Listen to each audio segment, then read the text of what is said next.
previous session. Now next we move on to our next session. So, ladies and gentlemen, I would like to present all the co-chairman, Chairman Dr. Ashok Mehta, Co-Chairman Dr. Ashok Kumar Khurana, Co-Chairman Professor Rajiv Gar, Co-Convener Dr. B.N. Gupta, Co-Convener Dr. Yaduvanshi Hamendra Kumar, Co-Convener Dr. Sumitra Kumapatra, and I would also request invite the moderators, that is Dr. Sarat Shevgakar and one more moderator, Dr. Ajay Kumar Shukla. So I welcome you once again for the session, and I request all the people to please unmute themselves and switch on the camera. Over to the judges. Thank you.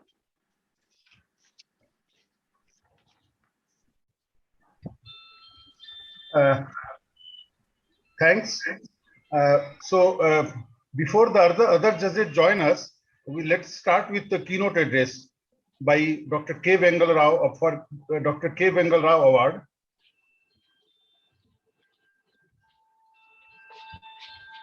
Dr. Santosh. Yes.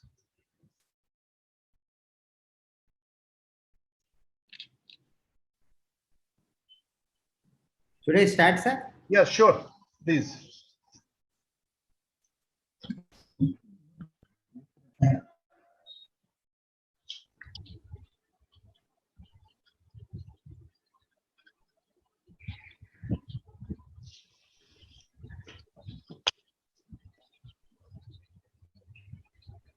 Is my screen visible, sir? Yes, it is.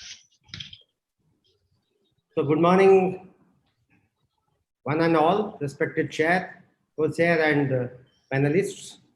It's my pleasure to be a part of AIOS and present this keynote address in front of the August gathering. The aim of this presentation is to make everybody aware that aphakia due to surgical complication or trauma, we should not be very much worried because we have all the options and we can go ahead to put a IOL. I have no financial interest in the presentation. So presence of weak zonules, inadequate capsular support, and optical aphakia secondary to surgery or posterior lens dislocation makes conventional placement of posterior chamber intraocular lens in the capsular bag or ciliary sulcus difficult or sometimes impossible. In such cases, it can be surgically managed by either anterior chamber IOL, iris fixated or iris claw lenses, or SFIOL. SFIOL is most ideal because it behaves as a PCIOL implanted in sulcus, the position being near the nodal point of the eye.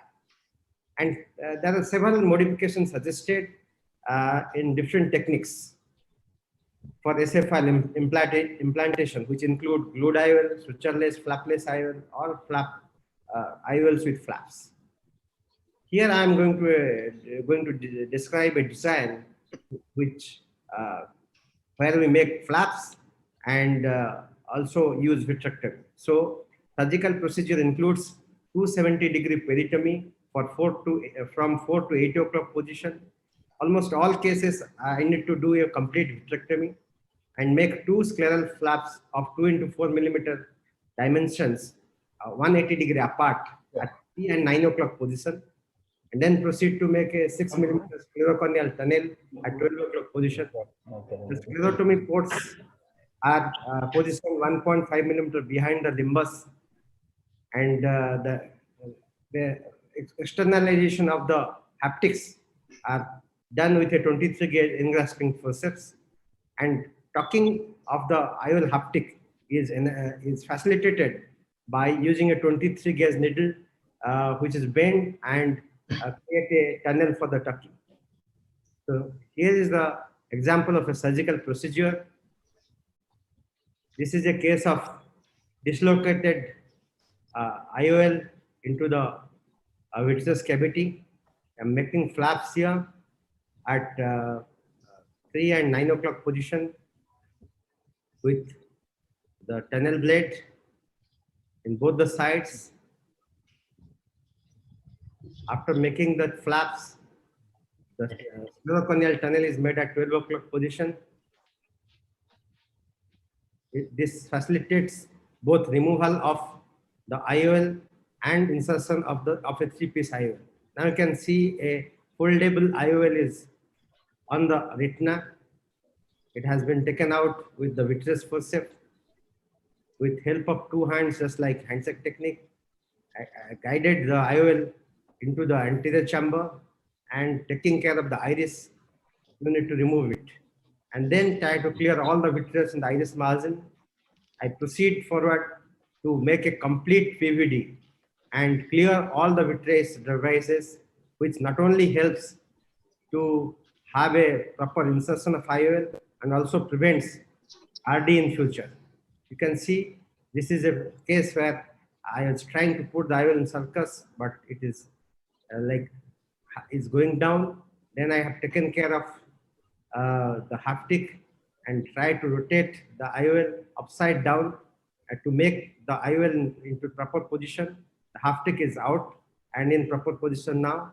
Other haptic I have grasped with a Engelspring forceps 23 gauge.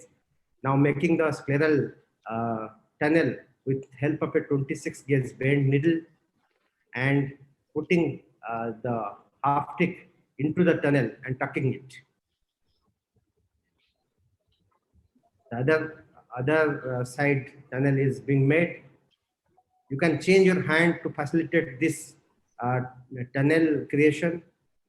And at the end, we are not putting any sutures on the sclera, just the conjunctiva is sutured and it's looking fine at the end of the surgery. This is another example where a rigid IOL, which has not fully dislocated but subluxated, but had a lot of vitreous and capsular bag material and cortical material around it. I always put an infusion cannula which makes the globe rigid and also facilitate vitrectomy to clear all the vitreous. The same way flaps are made, tunnel made, and now trying to grasp the IOL. As because the IOL is entangled with capsular material and also some vitreous, it was taking little time. Now it has come out. You can see this is a rigid IOL. Again, you have to take care of the iris, and then it is important. You have to pull all the vitreous from the wound to ensure complete vitrectomy in the anterior segment and at the margin of the iris. Again, I'm inducing PVD and trying to clear all the vitreous. IOL is now getting into it. Now the IOL is first haptic is coming out. Now trailing haptic you have to put carefully. The trailing haptic behind the iris. Sometimes use a light pipe from the scleral port to help the haptic to take out. The same procedure with bent needle tunnel and trying to put it. So a 3-piece standard PCI. I would, it's my humble request to Dr. Santosh to please sum it up within next 30 seconds. Yes. Because Last slide. So this is a very nice procedure where very little complications like mild hypotony or vitreous hemorrhage may occur, but you can have a very nice post-op pictures, and this can be taken as a very good technique with available instruments to put a available PC IOL as a scleral fixated IOL. Thank you very much. Thank you, Santosh, for a very nice presentation. Good morning, Khurana sir. Any questions, sir? Very good morning, everyone. It's a pleasure to join with all of you. So in this session, we are going to have 11 presentations. Out of that, 9 presentations will be judged because 2 presenting authors are not a ratified member, so they will not be judged. So let us start with the first paper, free paper 216. The presenting author is Dr. Pavitra Ravi Kumar. Pavitra, are you ready? Sorry to interrupt, but Dr. Pavitra is not present at the moment. So we can just come up with the next speaker, which is there. What is the time limit, sir? Dr. Tanvi, Yes, yes, yeah. yes, doctor. What is the time allotted to this speaker? Time limit? Time for every speaker is 6 minutes and 6 2 minutes. minutes for discussion. Okay. Yes. Okay. So let us start with the paper number 220. Pratirup is present. Dr. Pratirup is present. Yeah. Yeah. I'm having some problems with my PowerPoint. Can you give me just one paper? Okay. So the next speaker is Dr. Amit Kumar Dev. Are you ready, Amit? Yes, sir. Good morning. I am present. So, Sure. Please go ahead. Paper number 240. are my slides visible, sir? Yes.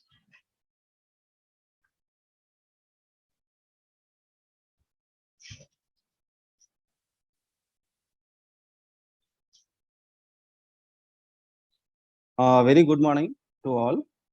I am Dr. Amit. The title of my paper is Assessment of Agreement in Diagnosis of Retinopathy of Prematurity between Ophthalmology Residents and Retina Specialists. This study was conducted in the departments of Ophthalmology and Neonatology in JIPMER, Pondicherry.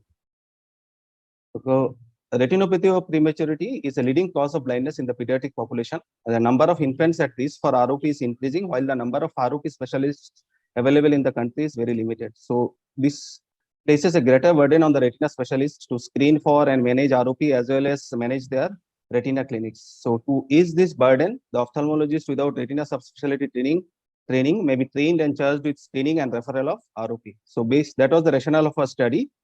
So our study was conducted to determine the ROP screening efficiency of ophthalmology senior residents in the department in comparison to a retina specialist, and also to determine the inter-rater agreement in diagnosis of various stages of ROP.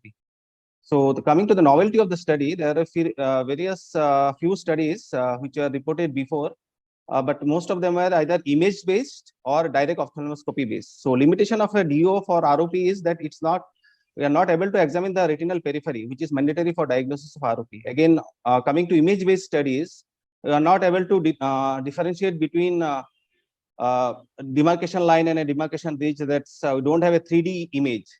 So staging the retinopathy may be slightly difficult with imaging, and also between flat and elevated nerve vessels, it will be sometimes difficult. And also there might be some artifacts, and also the machine is very costly, as you know. So the current study, what we have done was diagnosis and grading was based on ROP with indirect ophthalmoscopy, which is the ideal diagnostic modality of ROP. And to the best of our knowledge, no similar study has been reported in literature before. So objective of our study was, the primary objective was to assess the level of agreement in the diagnosis of ROP between ophthalmology senior residents and the retina specialists. Secondary objective was to estimate the sensitivity, specificity, and predictive values. And also we have looked at the prevalence and perinatal risk factors for ROP. So sample size was calculated for agreement analysis based on 0.6 agreement, which is considered as a good agreement between two raters, and the estimated sample size was 463 eyes for that analysis. So the study was conducted between July 2018 to April 2020 after IAC approval, and ROP screening was done sequentially by one trained ophthalmology senior resident followed by one retina specialist, and the diagnosis by the retina specialist was considered as final in case of any discrepancy. And the experience of the senior residents was performing 3 years IO without indentation, and then subsequently trained of ROP screening and IO with indentation for 6 months, whereas the retina specialist has more than 7 years experience of ROP screening and doing IO with indentation. So various stages of ROP were classified and staged based on international classification of ROP, and the 5 stages are further divided into 2 categories, category 1 and 2. Category 1 are those which require very less follow-up, this monthly follow-up, and category 2 are those which require 2 weekly or weekly follow-up or treatment, that is stage 2, 3, 4, and 5. So statistical tests used were chi-square test and Fisher's-Exit test, logistic regression analysis, and Kappa statistics for the agreement analysis. Coming to total number of babies screened, it was 1125 babies who were screened during the study period, and prevalence of ROP found around 22%. And we have seen that gestational age, birth weight, and oxygen supplementation and sepsis were associated with ROP both on univariate and multivariate analysis. And there were 250 babies with 433 eyes which had ROP, and various stages of ROP. Stage 1 was 288 eyes, stage 2 113 eyes, stage 3 with 30 eyes, and stage 4 with 2 eyes, and 27 eyes of 15 babies were lasered, which has shown subsequent regression. Coming to the agreement analysis, the 500 eyes of the 250 babies who had ROP in either eye were taken in a study for the agreement analysis, and we have found that the agreement was 0.9 for any stage ROP, and for category 1 it was 0.81, and category 2 it was 0.82. So if you can see from the left side table, any agreement more than 0.81 is considered as almost perfect agreement between two raters. The cases which were misdiagnosed by the senior residents are very few. In stage 1, there are 9 cases which are misdiagnosed. Stage 2, there were 4 cases. Stage 3, there were 4 cases, and stage 4, all the cases are correctly diagnosed. So sensitivity, specificity, and predictive values of the diagnosis by the senior residents in comparison to the diagnosis by the retina specialist ranged between 86 to 99%, which is very good. So coming to the discussion, recent advances in neonatal care has caused an increase in the survival of low birth weight infants and rise of ROP. In India, almost 500 children are estimated to become blind from ROP annually. We should know that a premature child is not born with ROP. Each such child has a potential for normal vision despite immature retina at the birth. So screening helps us to identify infants who already have threshold ROP or have the potential to reach threshold ROP, which might cause blindness. So early recognition provides an opportunity for effective treatment. So however, there are only less than 100 estimated ROP specialists across the nation and fewer than 20 centers that are equipped to manage all aspects of ROP. This was based on a study by Indian ROP Society in 2017. So there is an urgent need to scale up this scarce expertise. So these are the previous studies, similar studies, where you can see the agreement and the sensitivity specificity was almost comparable to our study, but our study had an advantage that it was based on IO, which is the ideal diagnostic modality for ROP diagnosis. So coming to conclusion, we got significant agreement on kappa analysis between the two groups, and also the agreement continued to be significant on further subclassification into category 1 and category 2. Sensitivity, specificity, and predictive values are between 86 to 99%, and the residents trained in ROP screening can hence be taken care of ROP screening, while the retina specialist can divert the skills in management of ROP. So our recommendation will be early introduction of use of indirect ophthalmoscopy in the first year of the residency. So adequate training in ROP screening, initial screening by the residents under supervision of the retina specialist, and assessment of their screening efficiency, and finally independent screening of the ROP babies by the trained residents or general ophthalmologists, and referral of doubtful cases to the retina specialist. So this is the way forward. These are my references. Thank you for your patient hearing. Thanks, Amit. There are 2 questions. What do you mean by misdiagnosing ROP? They couldn't pick up the disease, or they have underdiagnosed or overdiagnosed. Overdiagnosed also. Yeah. Okay. So there are 4 cases in stage 3.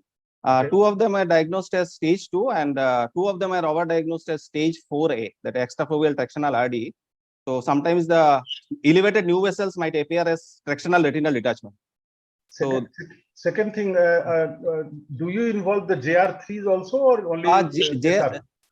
No, in this study we have involved only the senior residents, but routinely in our department, the final year JRs accompany the residents and the retina specialists for ROP screening, and we start indirect ophthalmoscopy from the first year of residency. For the last 3 years we are doing that, and we have seen that most of them by the reach the final year, they are very efficient in doing all the indirect ophthalmoscopy examinations. And that's what, it's a gradual thing, and the inhibition is mainly in the mind, which you realize. Yes, I do agree, because considering the less number of retinologists and especially ROP specialists, if we involve the SRs and other personnel, definitely it will ease out the problem burden. Yes. So And thank you very much. Thank you, sir. And being a single practitioner ROP in a center, retina, it becomes sometimes difficult to manage multiple babies and ICUs. Right. Thank you, sir. Any question, Khurana sir?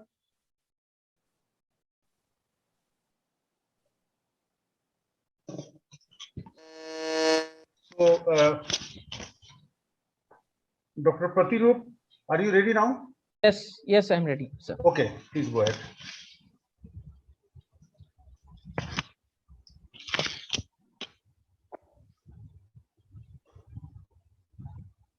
Is my presentation visible? Yes, it's visible. Yeah. Thank you. Good morning. My name is Dr. Pratirup Gangabadha. Today I'll be talking about the retinal nerve fiber layer thickness in Parkinson's disease.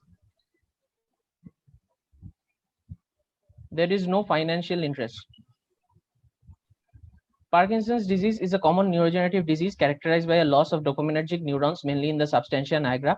Over 1% of the population above 65 years are affected by this disease, and such incidence is expected to be doubled by the year 2030.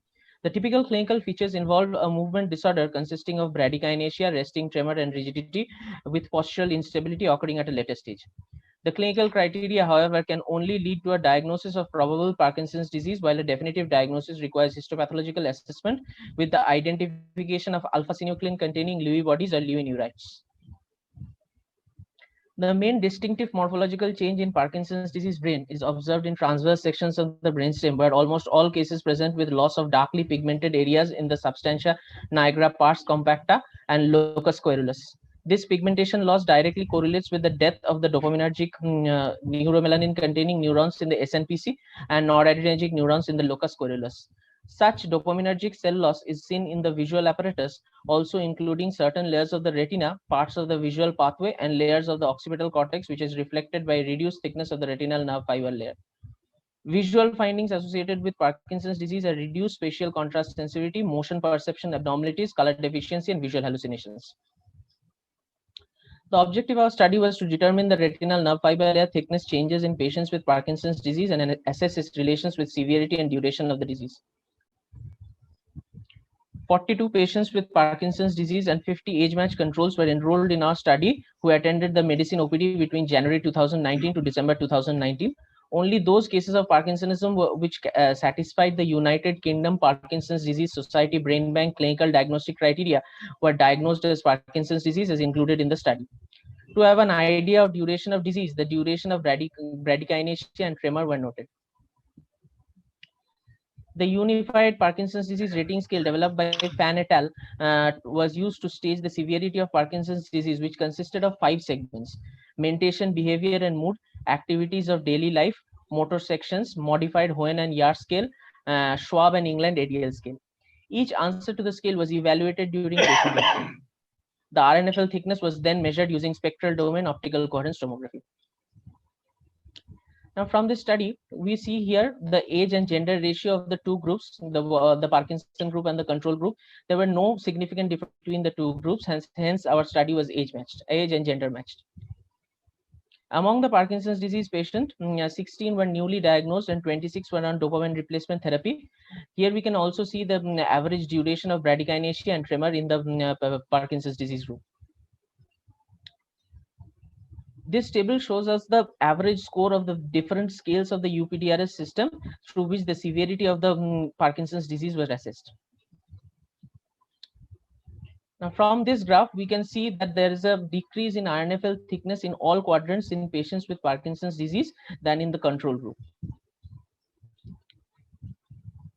The effect of RNFL thickness over time of over duration of disease were also assessed, and from here we can also see that patients with greater than 3 years of disease showed significantly decreased in RNFL thickness.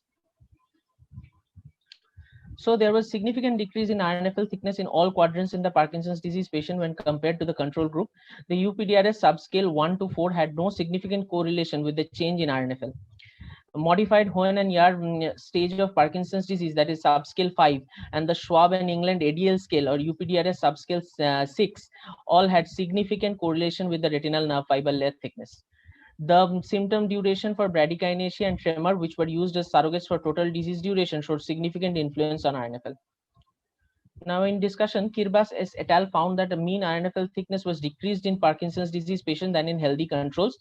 He showed that there was selective thinning of RNFL thickness in the temporal quadrant. Sengupta et al. In their study concluded that RNFL thickness of Parkinson's disease patient was much thinner than the control group in all retinal quadrants, with temporal thinning being more than nasal thinning. The degree of tissue loss corroborated with the severity and duration of disease as objectively assessed by standardized rating scales. El-Khatib THM found that the retinal thickness reduction was statistically significant in the superior and inferior quadrants of the retina. The thickness of the superior RNFL correlated significantly with both the Montreal Cognitive Assessment and the mobility scores according to Parkinson's Disease Questionnaire 39 scale. They concluded that retinal changes seen in OCT was significantly correlated to the severity and duration of Parkinson's disease. Thus, the conclusion of our study was that that the RNFL thickness was significantly lesser in all quadrants in patients with Parkinson's disease when compared to the normal age-matched controls. The change in RNFL was also significantly related to the severity, as evidenced by their correlation with modified Hoehn and Yahr staging and Schwab and England radial scale, and also dependent on the duration of Parkinson's disease. There were several limitations to our study. The sample size was small. Long-term follow-up was needed to assess the progression of RNFL reduction in Parkinson's disease. For patients already on drug therapy with no prior UPDRS scores available, we had to rely on the off scores for the motor examination. These are my references. Thank you. Thanks, Pratharup, for finishing well in time. I have got one question. Did you rule out glaucoma in all cases in your study? Without glaucoma or any other retinal diseases in this study. Okay. Okay. And it needs a very close coordination with the neurophysicians also. Because yes. Scoring and in the also the scale system are all done with the help of the medicine people. Okay. So, thanks. Any other question? So then we will go to the thanks, Pratharup. Then we'll go to the next.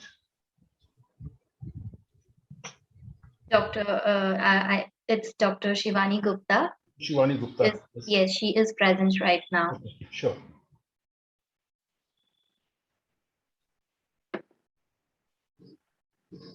The screen is, good morning, everyone. The screen is visible? No. No, it's not visible. Just a second.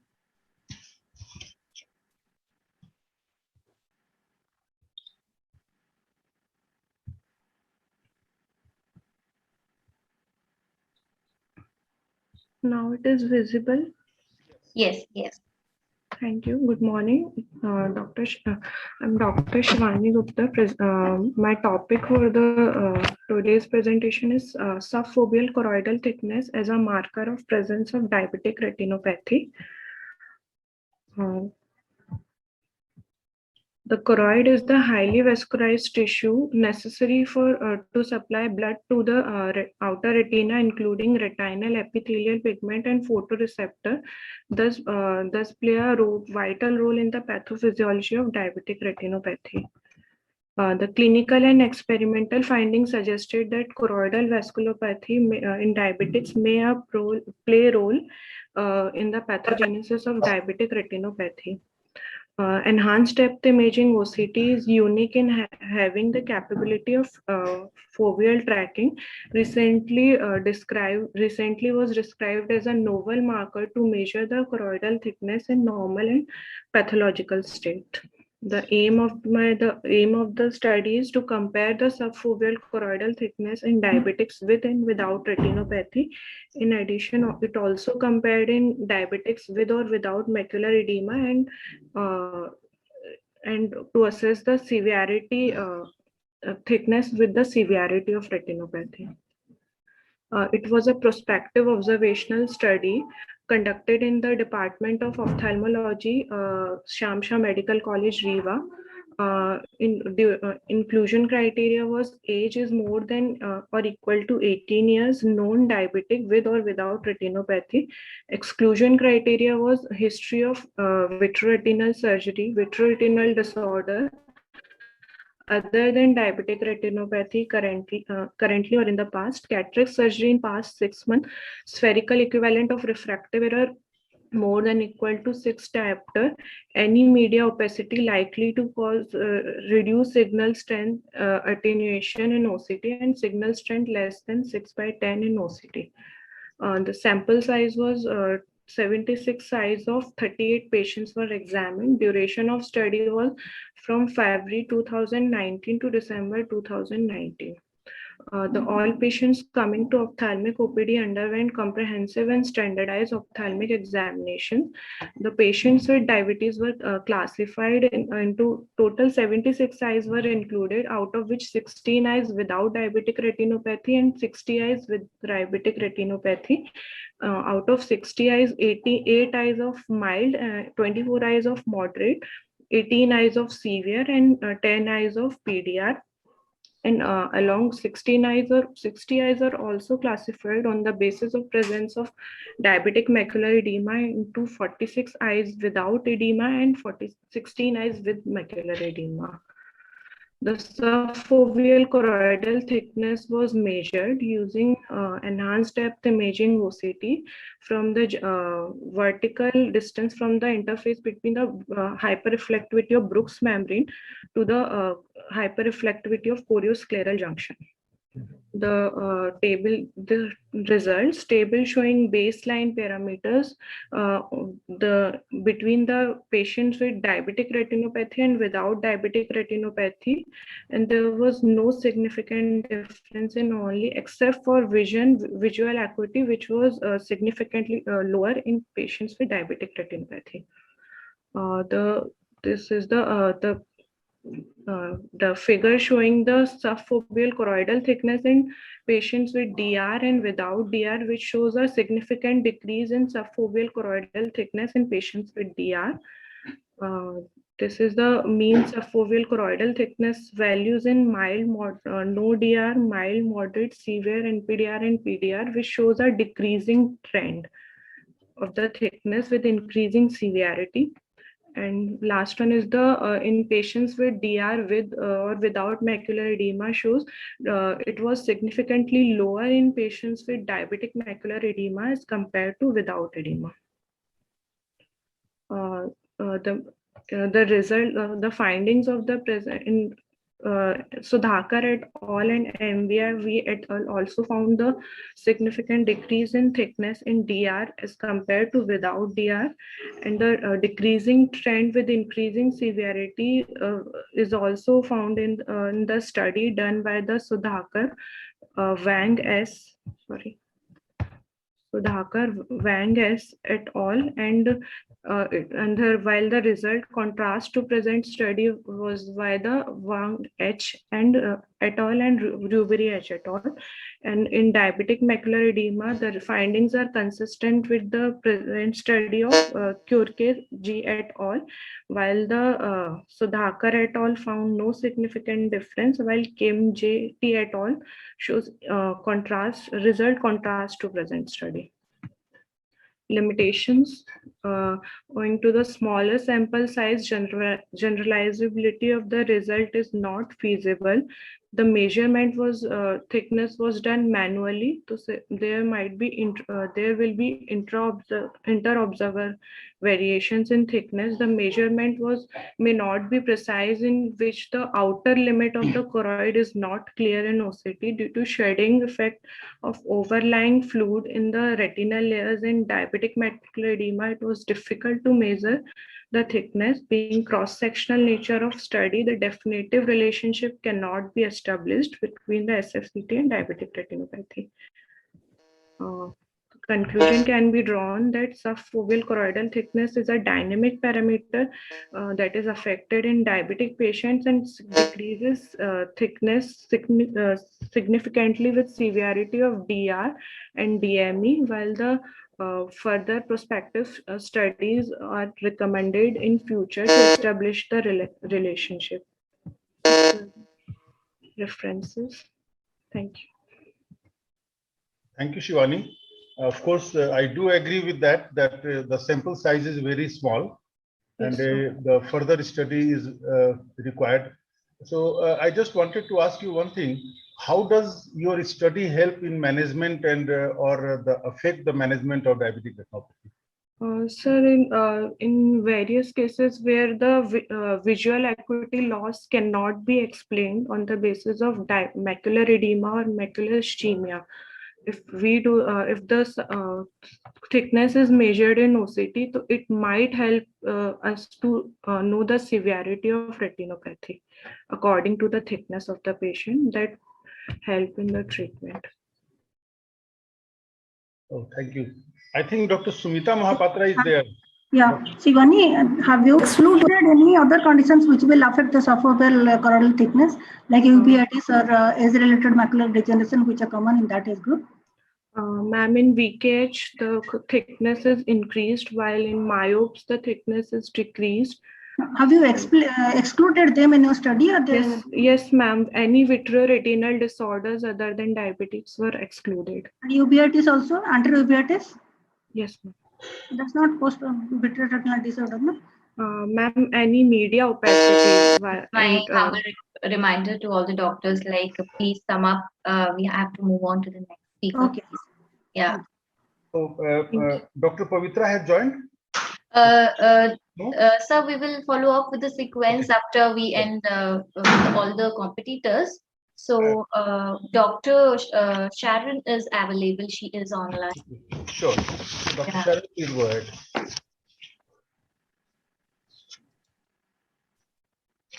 Good morning to all the respected judges. It is truly an honor to be presenting our work at the AIOS, the first virtual AIOS. Without further ado, I'll start my talk. Are my slides visible? I'm audible? Yes, yes. So today I want to talk about something which has really taken over our lives for the last 2 years. It's changed the way we function in every aspect of our life, be it a medical professional or a normal person, in any aspect of our daily living. So when we are looking at the SARS-CoV-2, we're always trying to figure out if there is any way to, stop this disease, stop it, prevent ourselves from getting it, if we get it, to treat it. And there's a lot of different treatments which have come out. So the COVID pandemic, no doubt, has taken over our lives. But just to highlight how it enters, so we do know that it is an aerosol-based spread, but another very important way of spread is through any mucosal surface. And we know that the ocular surface is one of the most exposed mucosa that we have. The reason that it is very easily accessible is that it contains these very important receptors, which are the ACE2 receptor, the cathepsin L, which is one of the primers for its integration, and the TIMP-SS2 receptor. So if we are looking at any way of trying to prevent the virus from entering our body, we can try to look at how these receptors act and how our body responds to the virus, the immune system. So there's a lot of work which has been done in the lung diseases and the pulmonology aspect, but nothing from the eye aspect, the ocular surface aspect, and that's what we wanted to do. Sometime back, we had published this work on possible ways of trying to, prevent the viral transmission from the ocular surface. So we went one step ahead to try and do this as an experiment in the lab. So the key players in our fight against the SARS-CoV-2 virus are the receptors on the ocular surface, which are important for the entry and the priming of the virus. And as I mentioned, those are the ACE2, the TIMP, and the cathepsin L. The other aspect we look at is how our body responds to the virus entry, and that is the host response. And two very important things there are the interferons, which we know are part of our inflammatory markers, and the MX1, MXA, which have been found across various viral diseases to be part of the interferon-induced fighting mechanisms for the virus. So if we have a lot of receptors for the virus to join and enter the ocular surface, that also will make us more susceptible. If we have a very poor response to fight it, that also would make it very more susceptible. So the aim of the study was to study the expression of the cellular genes needed for the SARS-CoV-2 virus for infection and the host protective response on the ocular surface. And through this, try and possible topical targets. We already know there is a vaccine, there are various medications. Can we also prevent it at the ocular surface? So coming to the methods, it was a cross-sectional experimental study. We had taken ethics committee clearance. Full globes were collected during the routine eye collection. These were globes which are deemed not fit for transplantation. All routine precautions when it comes to indications, contraindications for the eye collection were maintained. There were certified non-COVID deaths from home-based eye collection. Main sterility and aseptic precautions were maintained, and 5 eyeballs were included. These eyeballs were then dissected layer by layer, and I was part of the team, and we literally took from the epithelium, stroma, endothelium, of every layer possible, 14 to 16 layers, dyed down to the retina and choroid. And this was stored at -80 and then taken to the lab. There it was sectioned after making blocks. It was sectioned like how we do our normal histopathology. And this was put into 2 experiments. One was the gene expression analysis, and one was immunofluorescence for these various receptors and our response, which I was discussing. So coming to the results, this is a busy slide, but I'll just break it up. This is the first part of the results where we're talking about the entry and priming in a normal eye. So normally when we see, if I can just highlight this part. So what is green is the intense ACE2 receptor, which is showing. And you can see that compared, this is cornea, conjunctiva, trabeculum, choroid. We've just highlighted a few. And it is very, very high in the conjunctiva and even some part in the cornea. Okay, which shows that there's a lot of receptors there, makes us more susceptible for the virus to at least fix onto the ocular surface. On the left side, you can also see that across the different layers, the RPE, retina, trab, limbus, epithelium, we've compared to the primary lung epithelium, the ACE2 receptor and the TIMP are much higher in response. So there's an amplification of these receptors on the surface. Coming to the next thing, our responses to the joining of the virus, that is the interferon system. So we looked at the genes of the interferon system, and we found that in the cornea and conjunctiva, no doubt, we have a very good immune system and they respond well. But the MX1, which is part of our protective mechanism, was low in the ocular surface compared to the primary lung epithelial tissues. So again, that makes us a little more susceptible. The third aspect of our analysis, looking at what is the difference between normal to those eyes who have COVID. So if you remember, I said this was COVID non-certified, non-COVID deaths. But what was surprising that even among we take an RT-PCR swab for every person whom we collect eye for. And among that, we found that some came as RT-PCR positive, even though it was put as a non-COVID death. So we used that eye and we found that in this, if you see the cornea of the control eye, the COVID positive and a person who had a history of COVID more than 2 months back. And compared to the normal conjunctiva, where you can see that this green part is the response of our body to the immune mechanism. In a patient who has COVID positive, that immune system is completely wiped out. There's no green visible there. That's no MXA at all. And once it's recovered, it starts coming back, but still much, much lower. So the immunofluorescence shows that ACE2 localization is there in the infected and the recovery eyes, but the MXA in the infected eyes is totally deficient, which proves that definitely something is going on the ocular surface. The same for the TIMP, which is a primer for the, I'll just sum up. Primer for our the virus to attach. So what we knew is that the ocular surface and conjunctiva is a potential route for viral entry, no doubt. What this study adds is how the actual distribution of these various access genes and how our immune responses. Expression of the genes across the various tissues as compared to normal versus a COVID tissue. And we also experimentally checked that trehalose does enhance the interferon response of our body, and therefore it may be able to, maybe use it, even betadine, maybe we can use it as a potential prevention or therapeutic strategy. So repurposing medications may help us fight this emergent problem. Thank you very much for a patient listening. These are my references. Thank you, Sharon, for a wonderful study. Actually, the present pandemic, actually, they have every day some new revelation is coming. So it's very difficult how will help, but of course, it's a very good study. So thank you very much. Thank you very much. Any questions from other panelists? Dr. Khurana, sir? Okay. So the next speaker is Dr. Prithvi Chandrakant. Prithvi, are you there? No, sir. Again, Dr. Prithvi is not online. Can we move on to the next speaker? Okay. Dr. Abhilash Shakam. Paper number 1817. Sir, good morning. Good morning, sir. I hope you're. Can I share my presentation? Audible and the video is clear. Hello, you are Dr. Abhilash? Yes, sir. No, sir. Actually, someone is presenting this. I guess Dr. Pratirup is presenting right now. As per by the permission, we can go as per the sequence wise. No, I am not sharing my screen. Okay. Fine. Dr. Prithvi is not there. Dr. Abhilash? Yes, sir. Can I share my screen, sir? Yes, sure. Hello. Hello. Hello. Yes, sir. One.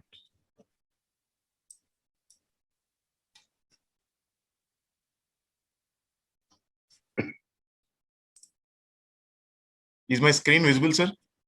Yes.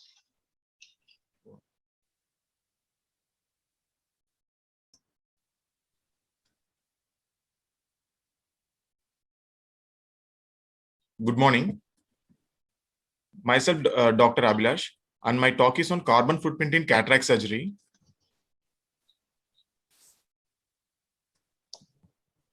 I have no financial disclosure.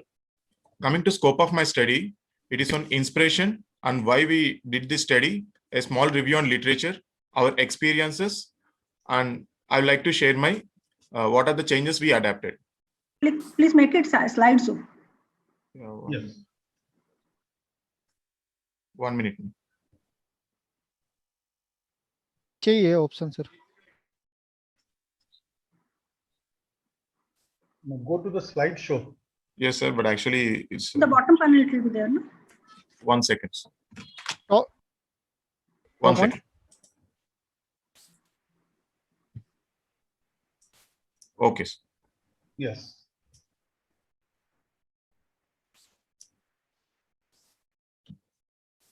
Yeah. Can you see my slide share, sir? Yes. Yeah.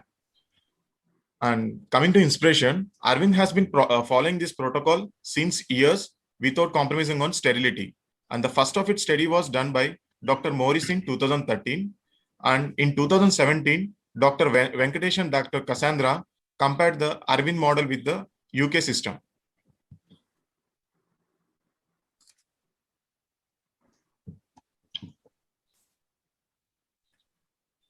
Okay. Cataract surgery being the most performed surgery in the world, we took this study. And can you imagine how bad it is? Carbon dioxide equivalent by driving a car produces 200 grams of waste, and one phaco surgery is equals to driving a car for 45 kilometers, and one SSCS surgery produces a waste of 16 kilometers. And this was the study done by Dr. Morris in 2013, which shows that one cataract surgery produces a waste of 181 kilograms of waste. And of total 2,230 phacos, 405 tons of waste was produced.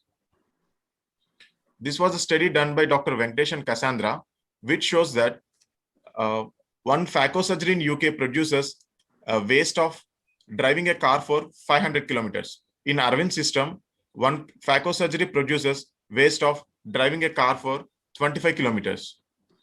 Coming to our experience, to evaluate the carbon footprint of cataract surgery done in a tertiary eye care center and understand its implication on environmental sustainability. It is a retrospective observational study done in 10,342 surgeries performed in 2017. We used the carbon dioxide equivalent, which was calculated with online calculator and compared with other studies. Coming to results, one phaco surgery produced waste of 375 grams equals to 9 kilograms of carbon dioxide equivalent, and one SSCS surgery produces waste of 150 grams equals to 3.2 kilograms of carbon dioxide equivalent. The interesting thing is phaco surgery produced waste was 2.5 times more than SSCS surgery. And coming to electricity emission, a phaco machine electricity per case produced 0.5 kilograms of carbon dioxide equivalent.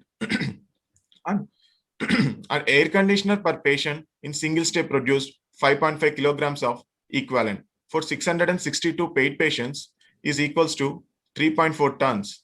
And for common appliances, it produced 1.5 kilograms per each case, which accounts in cumulative of 15.5 tons carbon dioxide equivalent.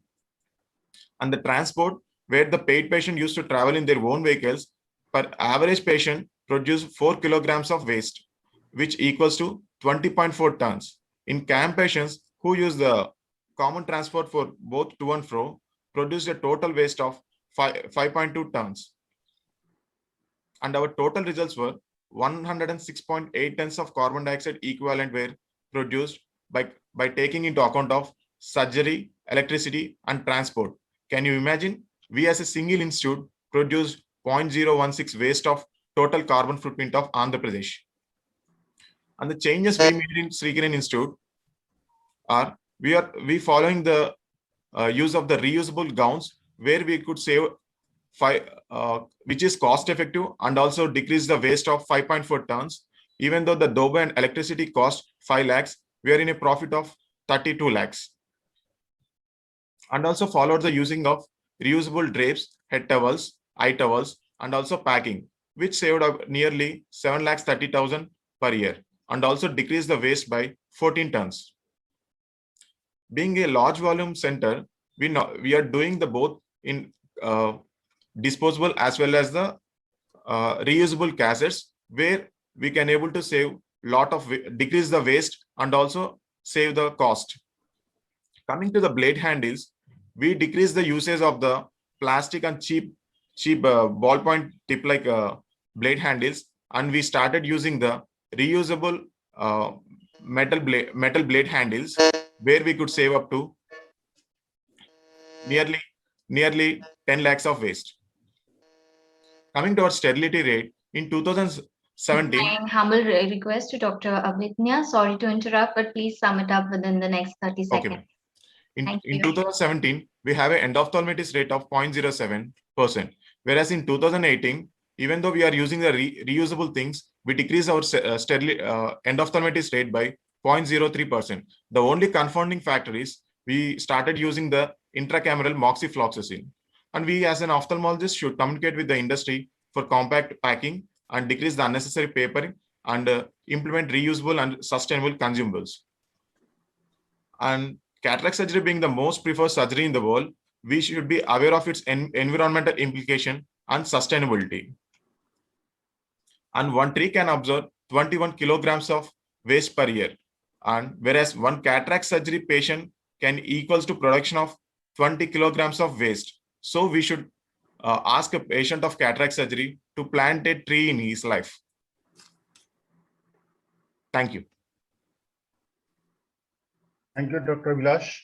It's a very, I will say, new thing for me, because I was under the impression that we are very sophisticated and very clean surgeons. So I didn't know that we are adding so much pollution to the environment. Any question, Dr. Sumita? No, it's a new concept. Right? Yeah. It's okay. He's not a ratified member. So. Okay. So the next paper is. I think we are leaving Dr. Santosh. He was the fourth presenter. Santosh, yeah. Just I was thinking. Dr. Santosh, are you ready with your paper? Yes, sir. Santosh, please go ahead.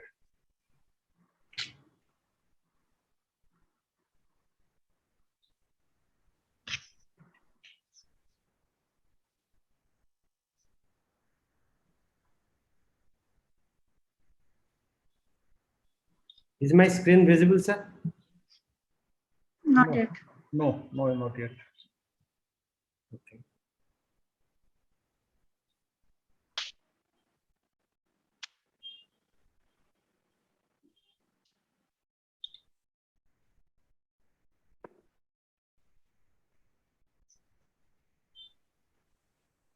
Okay.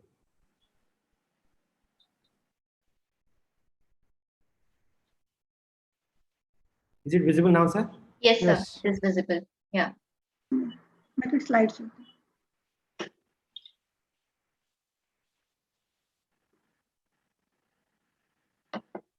Good morning, all of you. I am presenting a very new study named Phase 1-2A study of intravitreal optogenetics gene therapy for vision restoration in advanced retinitis pigmentosa.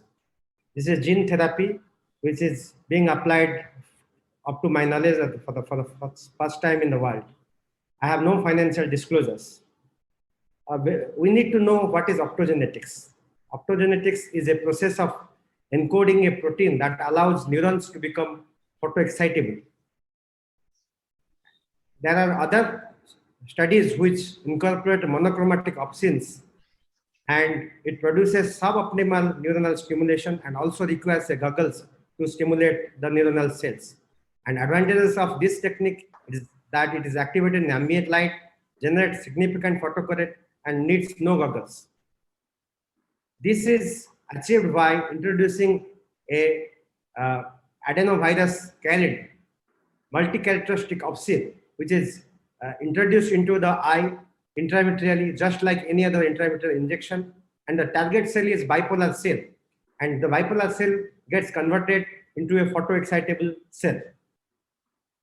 The timelines of the study: we inject the patient on 0 day. After screening more than 100 patients, we chose only 11 patients for the study, which satisfied the criteria of either no light perception or just light perception in the study eye, and no better than counting finger in the fellow eye. And they are grouped into three. The first group received the lowest dose, that is 1.75 intraventricular per 11 vector genome per eye. And after studying the safety, we went ahead with a higher dose of 3.5 into 11 vector genomes, and they showed good safety and efficacy profile, which enables us to go for the same dose in another 5 patients. There are 6 males and 5 females in our study, and this shows the safety profile, where only 5 patients out of 11 has just a rise in intraocular pressure, which are well controlled with topical medication, and only 3 patients needed topical steroid following injection and well controlled with system topical prednisolone drops. And no subjects require oral steroid beyond 1 week, and nobody needed a glaucoma surgery. And this is the most exciting thing, which shows a water plot graph showing the visual improvement, and 6 out of 8 patients in higher group shows more than 30 letter improvement, that is around 75% of the patient, and 7 out of 8, around 87 of the patients shows more than 15 letters. And to our surprise, 1 patient in the lower dose group also showed improvement. And this is the video which shows practically how things improve. This is a patient which is trying to navigate towards the LED light, which are placed in front 10 feet away at 5 feet height. And you can see he is just moving, showing tentative movements and not able to reach light in spite of her best track. This is subject number 6 of our study group, and finally tries to locate the light with much difficulty. In contrast, after 8 weeks of injection, I am going to show the same patient, which is light is now placed in the left side of the panel, and you can see the way she is moving and finds the light. This is how the effects are. And to summarize, I would like to say there are no serious adverse events, and IOP rise and ocular inflammation are the mild reactions we faced, which are well controlled with topical medications. And we have done a immune study and showed that no increase in neutralizing antibodies to the VMCO was seen in serum, suggesting that there is no systemic immune response. And the visual gain is well established with parameters like decrease in light stimulation threshold, less error and less time in visually guiding mobility tests, increase in visual field, and increased National Eye Institute visual function questionnaire scores for the overall patients. With this encouraging results, Nanoscope Therapeutics is going to commence a study in US with multiple centers. They have already got FDA approval for that, and also planning for the higher phase of studies, phase 2 and 3 in India too. So this is a very encouraging technique. Thank you, my co-authors, for this novel study. Thank you, Santosh, for this innovative study. Really, it's wonderful. And if things go well, it will definitely help a lot to the RP patients in future. Is there any contraindication to this therapy? If there is a immunogenicity, we test it, then we exclude the patient.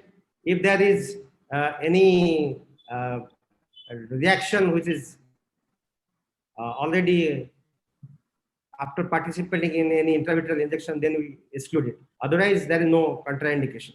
Pregnancy and lactating mothers are excluded. How do you get this intravitreal injection from where? Is available? The company. It is not commercially available now. It is being supplied by our sponsor, Nanoscope Therapeutics, which are a Texas-based company. And this drug is already achieved the orphan drug status by FDA. Have you tried in any other patient of optic atrophy or something, or only RP? No optic. We can also target retinal degenerations, where there are some cells available for this options to act upon, like bipolar cells or ganglion cells. But directly we cannot target optic atrophy. We are basically aiming at retinal degenerations right now. Retinal degeneration causing optic atrophy. Do you have regular follow-up of these patients also? Yes, sir. Now 52-week study is already complete, and we are going to submit the whole study to our ethical committee and also trying to publish it. Wonderful. Very good. Thank you. So with this, now we go to the next speaker, Dr. Chaitanya. Are you there? Yes, sir. Chaitanya, yes. Yes, sir. Permission to share my screen, sir. Sure.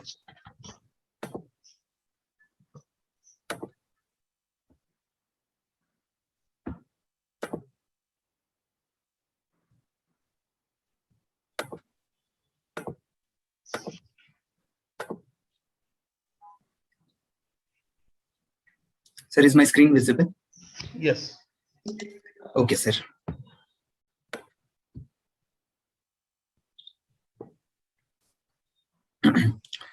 Esteemed members of the panel, judges, AIOS delegates, good morning to one and all.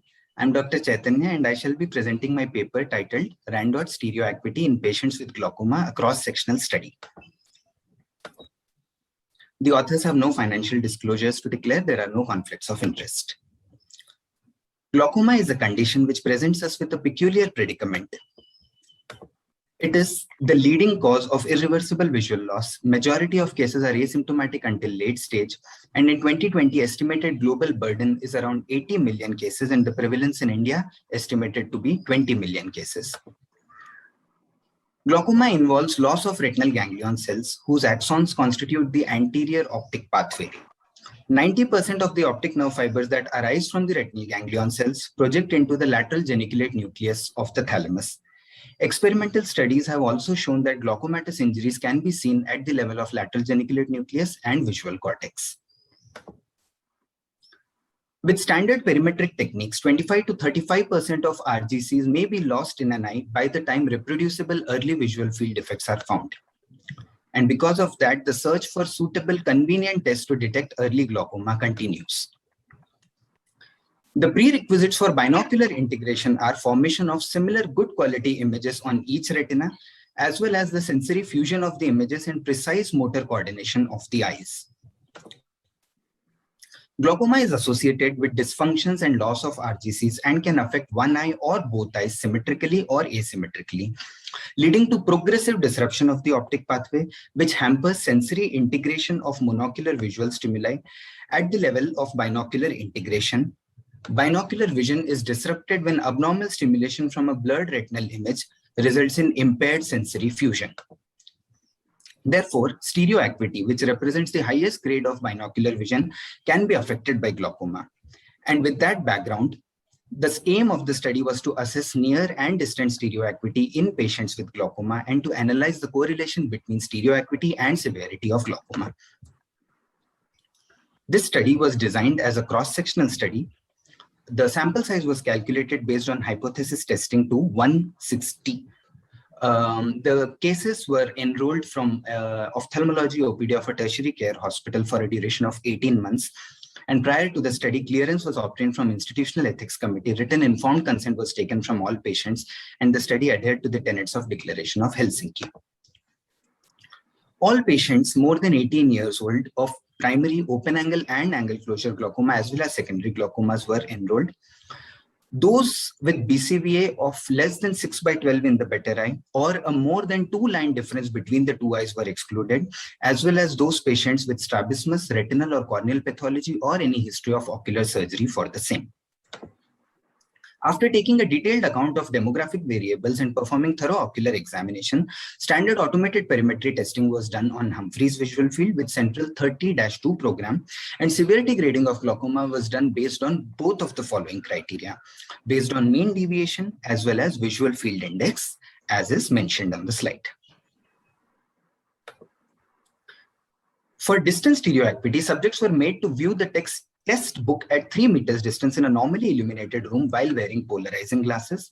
The smallest disparity at which the subject identified or matched both shapes correctly was recorded as stereoacuity. The test for near stereoacuity was also done in a similar manner at a distance of 40 centimeters.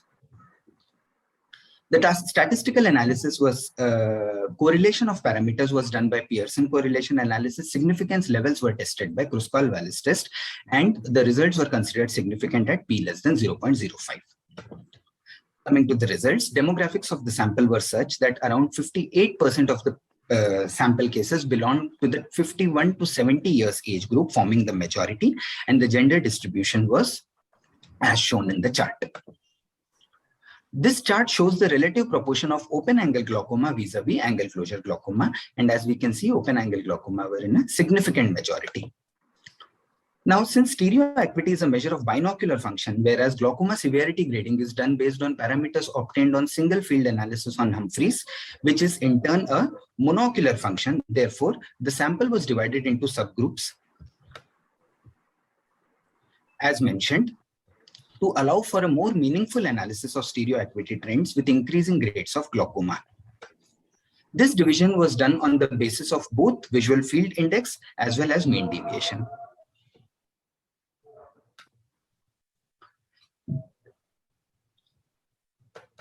The median and interquartile range were calculated and analyzed for each subgroup of the sample. This enabled us to analyze the stereoacuity trends with respect to grades of glaucoma as to account for the broad range of distribution and the outliers.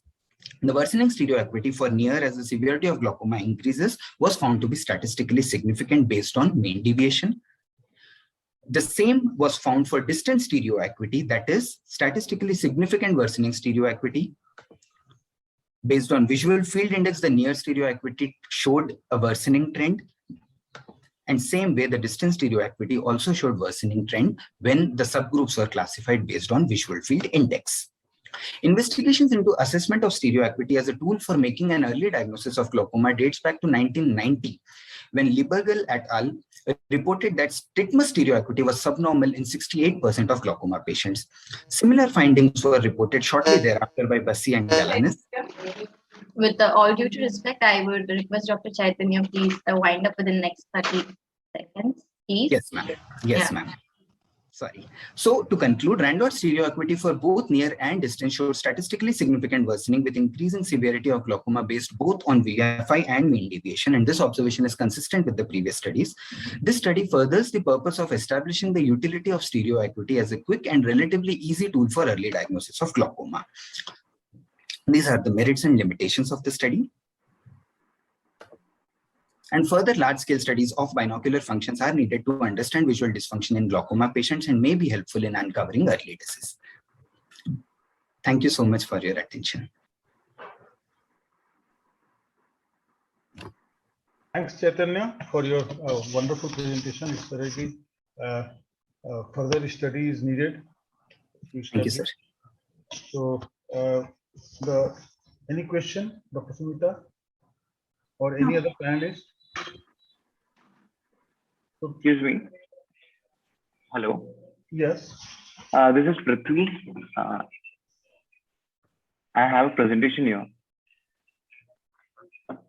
Yes, yes, Dr. Prithvi also is one of the presenters. Just interrupting, my name is Dr. Kirti Singh. It's coming as Pinjal Shah for some reason. And I also have a presentation of color vision defective student doctor. For some reason, it is coming as Krinjal Shah. I tried to point out before also. Yes. And Kirti Singh. Yes, yes. Your Dr. Kirti, your presentation is there. DOS. Okay, thank you. Yes. Thank you. I'll rename Dr. Kirti. No worries. We will hand over this. Yes. Yeah. So next, Dr. Prithvi, you go ahead. Dr. Prithvi. Yes, sir. I'm just sharing my screen. It's my humble request to all the competitors to please wind up because we have hardly 20 minutes and more 3 speakers to go. Dr. Tanvi, your timer is not on. So it's on, I guess. Okay. I'll start, sir. Yeah. Yes, sir. Sure. Thank you. Yeah. So first, fungal hyphae with iolscope recognition study. No conflicts of interest, no financial interest. My main aim is to compare the efficacy of iolscope with Zeiss Primos microscope in the identification of fungal hyphae. As we know, fungal keratitis is caused by more than 70 fungus species, which is the leading cause of visual impairment in young and middle-aged patients, which also contributes to visual morbidity and health problems, adversely affecting the resource of the resource and economy of the country. As we can see, fungal keratitis should be diagnosed early and accurately so that we can give a targeted treatment. This would avoid preventable blindness and vision loss and complications.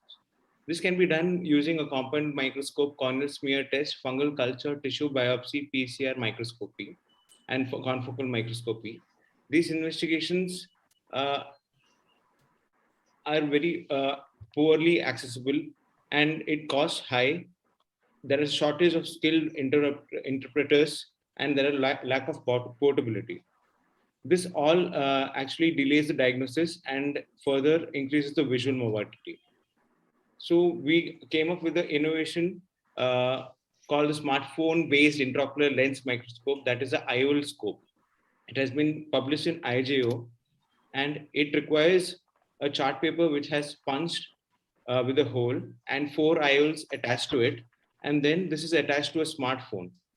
The smartphone is then used to take pictures of the fungus on the slide. So in this study, we have included patients with who have come for corneal scraping and got KOH mount and culture done. The exclusion criteria were corneal perforation and contaminated sample and any previous medications. It was a study conducted over a period of 3 months. The sample size was 198. It was done in microbiology department of Aravind Eye Hospital. The patient was priorly taken consent form, and then all medical history was taken. Slit line examination was done, and under topical anesthesia, the slide of KOH and for culture was taken. First, we actually took the slide and KOH mount to the microbiologist 1, who was given the Zeiss Primostar to give the gold standard diagnosis. The second microbiologist was given the iolscope to diagnose the same slide. So results, we gave a total sample of 194, in which fungal keratitis was diagnosed with 83. These are the results of KOH mounted slides, A and B showing Rhizopus and C showing Aspergillus. These are the other comparative photos. The one in the left is from the microscope, gold standard microscope, and one in the right is from the iolscope. Here I'm showing alternaria and bipolaris. Next slide, showing curvularia and extraohilum. Another showing Aspergillus. So the sensitivity and specificity was almost 100 to detect fungal hyphae. The true positive were 83 and true negative were 111. So keratitis is one of the most causes of blindness. And in our study, we found 42.78 cases of keratitis being mycotic. Males were higher, and the age group of 41 to 60 were higher in numbers. Farmers were the highest who suffered from the disease. And iolscope has been able to find out the hyphae material of fungus with 100% sensitivity. Species identification is not very accurate. So I would like to conclude that iolscope is an innovative, cost-effective instrument which can be used for screening device as a screening device for diagnosing fungal keratitis. It can be also a good alternative to conventional microscope at places where conventional microscope cannot be used, or setting which doesn't have a conventional microscope. It has wide application in periphery centers, fields, camps, and teleconsultation, especially during the COVID time. These are my references. Thank you.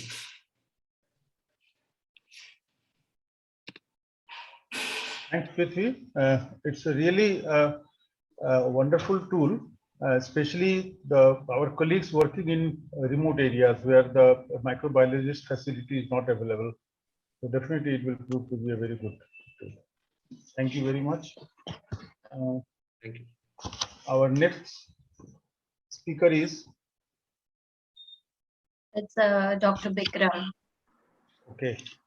Yes. I'm sharing my screen.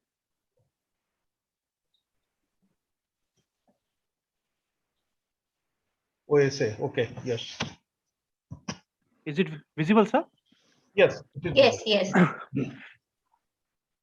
A warm good morning to one and all present out here. I am Vikram Dam from Assam Medical College and Hospital, Dibrugarh, and I will be presenting my paper on clinico-pathological effects of smoking on ocular surface and tear film, a novel study in a tertiary eye care center in Northeast India. I am thankful to AIOS for the opportunity and to my respected teachers for their guidance. Tobacco smoking, as we know, is one of the most serious public health problems all around the globe. Cigarette or tobacco smoking is a major risk factor for a wide variety of diverse disorders involving cardiovascular, respiratory, and reproductive system. Our country has been very adversely affected by this tobacco consumption problem. As per WHO, there are more than 120 million smokers, which is around 12% of the entire global smokers. More than 1 million people die every year due to tobacco smoking related illness. The effect of smoking on systemic disease have been very well documented in literature, whereas the effect of smoking on eye is still in very nascent stages. Smoking has been found to be related with the occurrence of grapes ophthalmopathy, glaucoma, ARMD, cataract, hypermetropia in various peer-reviewed literature. The aim of our study was to evaluate the clinical effects of smoking on ocular surface and its pathological correlation with the help of impression cytology. Before progressing on this year-long study, we did an extensive PubMed search to find out similar studies, more so on the pathological aspects of effect of smoking on ocular surface. And as we can see, we did not find much significant literature. Ours was a hospital-based observational study, and all necessary institutional review board and ethical clearance were taken. 80 patients presenting to our outpatient department with refractive error within the age group of 18 to 60 were selected for this study. Patient selection was based on preset inclusion and exclusion criteria. The exclusion criteria was history of contact lens use, age less than 18 years or more than 60 years, history of any ocular surgery for the past 3 months, any ocular systemic disorder which has the potential to affect the secretion or distribution of tears on ocular surface were excluded. Taking 95% confidence interval with 90% power, the sample size was decided to be 40 smokers and 40 non-smokers, and smokers are further subdivided into mild, moderate, and severe smokers. And comprehensive slit lamp examination was done in all patients to assess for signs of blepharitis, meibomian gland dysfunction, conjunctival and corneal disorder. Tear film breakup time was also detected to detect the tear film instability. Schimmer's test with anesthesia was also done to provide a measure of tear production. An ocular surface disease index questionnaire was also given to each participants. Conjunctival impression cytology was done as per mentioned by SC Tasang in this landmark paper. Nitrocellulose acetate filter paper from Marek Millipur was taken. Local proparacaine 0.5% was instilled into the eye. Paper was applied over the temporal interpalpebral bulbar conjunctiva at a distance of 3 mm from the limbus. The paper was kept in contact with the ocular surface for approximately 5 to 10 seconds. It was allowed to get wet completely and then pulled up with blunt forceps and then allowed to air dry. Fast staining technique modified McManus was applied in our study. The completed slides are examined by light microscopy and graded according to Nelson grading system as it is shown here. IBM SPSS software was used for statistical analysis in collaboration with Department of Community Medicine.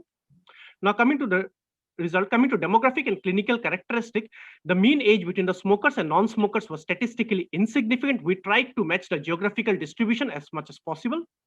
Now coming to clinical parameters, tear film breakup type and basal tear secretion was higher in non-smokers as compared to smokers with significant statistical difference, whereas reverse was the case in case of ocular surface disease index scoring. Now coming to clinical parameters amongst the case population, the mean tear film breakup type and mean basal tear secretion showed a decreasing trend according to the severity of smoking with significant statistical difference, whereas reverse was the case with mean ocular surface disease index scoring. Now coming to the first graphical representation, as we can see here, that smokers have a higher grade of squamous metaplasia than non-smokers with higher numbers in grade 2 and above. And coming to this particular graph, squamous metaplasia grading was found to be related with the severity of smoking.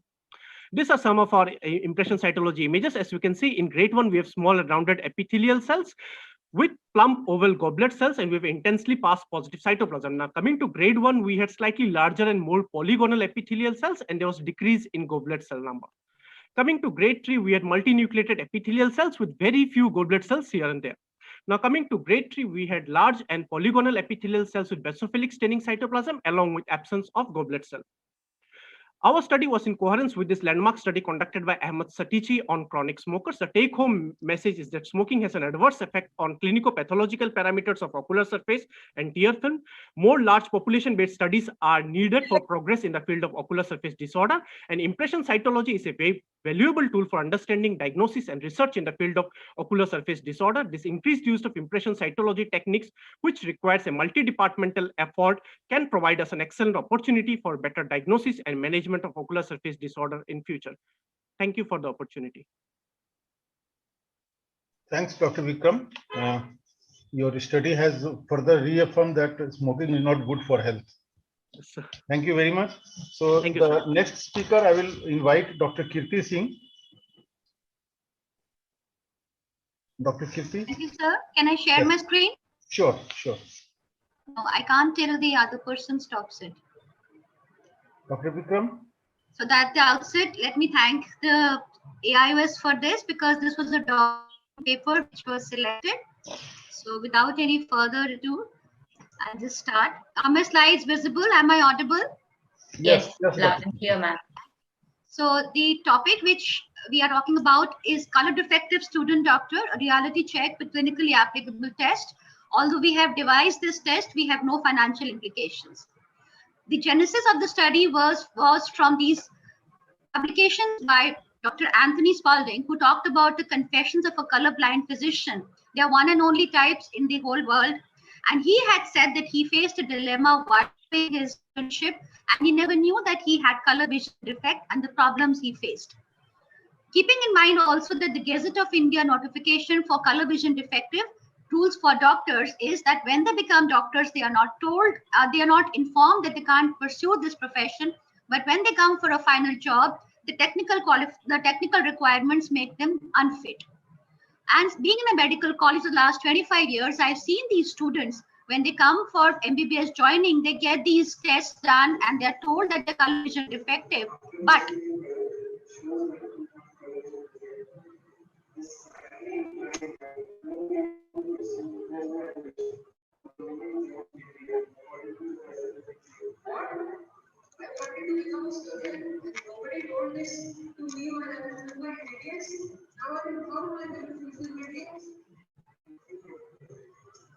there are many such students who come to us frustrated. So our aim was the test for CVD assessing fitness for medical graduates need to be reflected upon, revised, and have a realistic clinically applicable test so that we can advise our students. Empathy with these bewildered, frustrated, very intelligent student doctors was the reason for our study. Objectives were, what errors do these color vision defective students do while performing clinical, pre and paraclinical tasks involving color identification? Second objective was generate a color album based on specialty specific tests and signs requiring color identification. And third was relevance of Ishihara for grading color vision defect vis-a-vis the color album. It was a cross-sectional study, observational study for undergraduate students who were color vision defective as per Ishihara criteria, and they were compared with color normal controls from the same hierarchical group. All the students with ocular or systemic diseases related to CVD, which was diabetes, glaucoma, maculopathy, trauma, and on systemic medications were excluded. A picture album was generated over a period of 12 months, which were detailing tasks and procedures requiring color discrimination pertaining to each specialty taught during medical training. This was done by our specialty experts. Then the screening test by the default Ishihara was done, and more than 3 or equal to more than 3 errors was classified as color vision defective. Control group was taken from the same batch of undergraduates. For these students, Farnsworth D15 test was done to categorize type and severity of the CVD. And the color album, then in that they were made to do the test on the color album, and where the tasks were graded according to accuracy vis-a-vis color control peer group. Total error score of each task was noted. In addition, we asked them to fill up a questionnaire detailing difficulties and adaptive strategies used during their color vision deficiency tasks. Of the 42 patients students identified, only 31 consented. So much was the fear and stigma of being labeled as color vision defective in their college. The prevalence of CVD students was 2.8%, lesser than the national average, out of the male population, however, it was almost 5%. The subtypes were deuteranomaly was seen in 61%, followed by deuteranopia in 19%, protanopia was there in 13%. 6.5% we could not conform to any subtype. This was a brief snapshot of the color album generated by us, where these clinical, preclinical, and paraclinical medical specialty scenarios were collated, and the validity of this color album test was done with the Ishihara, the gold standard, which showed a positive correlation, as it showed a very positive correlation also with the D15 test. The error score was much higher in Ishihara at 22.5 vis-a-vis 4.1 in the color album. So the CA test or the color album test was more realistic representation. The student perception was that Ishihara overestimated their actual problems. Severe CVD students with more errors were more in deuteranopia followed by deuteranomaly. Protans had, again, the anopia people as expected had more errors, and the protanopia people had the maximum problems. Now, analysis of tasks where mistaken color clues read to wrong interpretation were graded as moderate errors, which was more than 4, and minimal less than 3. What we found, that seeing shades of red during hematology, blood grouping, peripheral blood smear, Ziehl-Neelsen staling, diagnosing melena, interpreting skin signs of lymphangitis, tinea or miliaria were more problematic. Red-blue differentiation for skin signs of bruise, peripheral cyanosis, and green differentiation in identifying hemolysis were problematic. Minimal errors were there, however, in mucous membrane signs like conjunctival pallor, Chadwick sign, pharyngitis. Stereoscopic clues helped in each time. In the questionnaire, where they were trying to ask these questions, they said 90% were unaware of their CVD prior to medical college. Only 1/4 had a positive medical family history. Driving license was there in 52%. Only 38 had actually been subjected to a color vision test. 19% students said chemistry was the most difficult test subject during school. Strategies were different strategies used. So in conclusion, we'll say that doctors who are aware of the limitations are more likely to make corrections, and 48% of the students anticipated problems. 13% said they would never reveal that they have a problem. Counseling was requested. Ishihara test did not reflect. And in the fields of dermatology, pathology, hematology, microbiology, it's challenging. Specific training in the other fields with use of additional adaptive strategies would help. So screening must be done to make students have informed career choices and circumvent the student doubting his learning ability.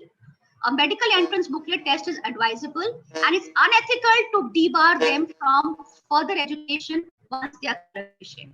Thank you.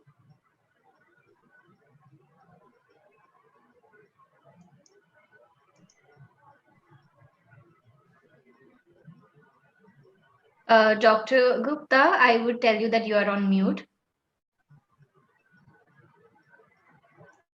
Thanks, Dr. Kirti, for a wonderful study. Actually, this study should be conducted in more and more institutions, and it will be very useful for the doctors also. Sir, I would just, since you India is the only country in the world which Yes. subjects its medical students to color vision tests, and Indian Gazette is the only one in the world where our students, when they qualify the NEET exam, are told that they're technically unfit to pursue further courses, which is absolutely unethical. And if EIWS and the team of doctors join, we can make the students' life much to all easier. the doctors. Please, it's 11 a.m. and we need to start our next session. I hope you don't mind. Thank you Dr. so much, all the chairpersons and co-conveners, for being the part of this session, and even the competitors. Thank you so much. Thank you. Have a Thank nice you. day.